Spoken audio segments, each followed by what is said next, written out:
صلو علی الحبیب صلی اللہ تعالی علی محمد صلی اللہ علیہ وآلہ وسلم۔ ماہ رمضان المبارک میں پڑھے جانے والے 3 کلمات جو پڑھنے میں تو بہت آسان ہے لیکن ان کا فائدہ اور ثواب بہت زیادہ ہے۔ جو کوئی رمضان المبارک میں ان 3 الفاظ کو پڑھے گا اللہ پاک کے فرشتے بھی اس کے لیے دعائے مغفرت کریں گے۔ شیخ طریقت امیر اہل سنت مولانا ابو بلال الیاس عطار قادری فرماتے ہیں جو بھی اسلامی بھائی ان 3 الفاظ کو ماہ رمضان المبارک میں پڑھے گا اللہ پاک کے 70,000 فرشتے اس شخص کے لیے دعائے مغفرت کرتے رہیں گے۔ وہ 3 آسان الفاظ یہ ہیں: لا الہ الا اللہ، سبحان اللہ، اللہ اکبر۔ ان 3 الفاظ کو پڑھنے والے کے لیے اللہ پاک کے 70,000 فرشتے دعائے مغفرت کرنے میں لگ جاتے ہیں، اور جن کے لیے دعائے مغفرت فرشتے کریں اس کی بخشش میں کوئی شک نہیں رہ جاتا۔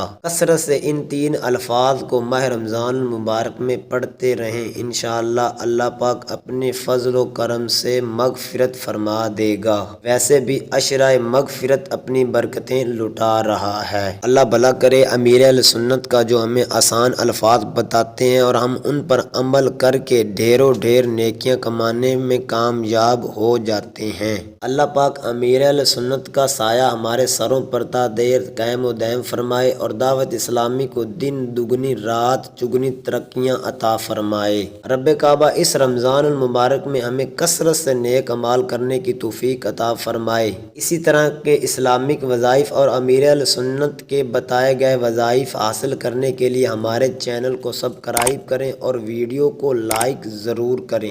نماز روزوں کی پابندی کرتے رہیے، مدنی چینل دیکھتے رہیے۔ صلو علی الحبیب صلی اللہ تعالی علی محمد صلی اللہ علیہ وآلہ وسلم۔